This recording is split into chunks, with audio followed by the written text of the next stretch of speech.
Hey, what's going on, guys? Today I wanted to go over some footage from my last flight. So I took off and I had a successful launch, but it wasn't a great launch, and I wanted to go through and show you guys exactly what happened because I didn't know, but I didn't do a very good launch. So for this video, go ahead and turn the camera all the way around so you can see my helmet, my paramotor, and we're going to take a look and see if you can spot what I did wrong right off the bat, and then we'll go through it step by step and break it down.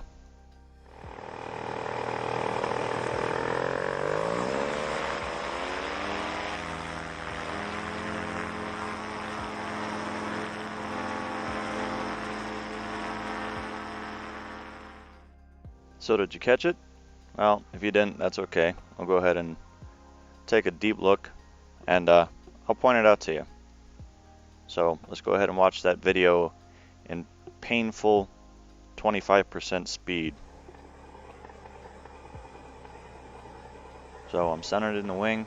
I'm going to run perfectly straight forward, and initially everything comes up all right for the most part, but if we stop it right here, take a look at the shadow of my glider and notice that where the white arrow is pointing, the glider is just a little bit lower than the other side where the black arrow is pointing. Right here, literally 3 seconds later, I'm just about to release the risers, and if you take a look at the white arrow and the black arrow, next to the white arrow, the wing is now dramatically lower than on the other side, and that's a problem. If you spin the camera completely around and you start looking at my wing, you can actually see that the side with the black arrow is not even fully inflated yet. It's actually unloading pretty badly, and on the other side with the white arrow pointing at my wing, you can see that it's pretty good. But this is the mistake right here. I shouldn't have released my risers too early. Number one, I released them a little bit early and I shouldn't have. And number two, the one side needed to come up a lot more, and it would be difficult for me to do until I practice it a couple times. But I'm thinking it would have been beneficial for me to hold the A riser on that one side a lot longer to help get that wing up without braking on the other side, if that makes any sense. That way you can still get the wing up as fast as possible and as cleanly as possible, but that's where I messed up. I probably wouldn't have gotten as close to these houses if I had done something like that. I think I would have launched off the ground much sooner, and it would have just, then it would have been a great launch instead of just a successful launch. Alright, let's keep going.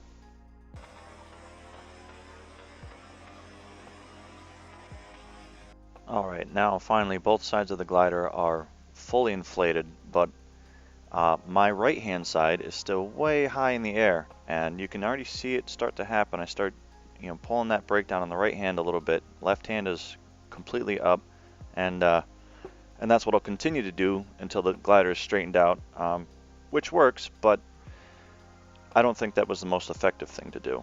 I think if I had paid attention more and felt that the left side of the glider still wasn't fully inflated earlier, catching this problem earlier and holding the A lines, that riser on the left hand side, would have corrected the problem a lot sooner before it starts to spiral out of control, like it almost did.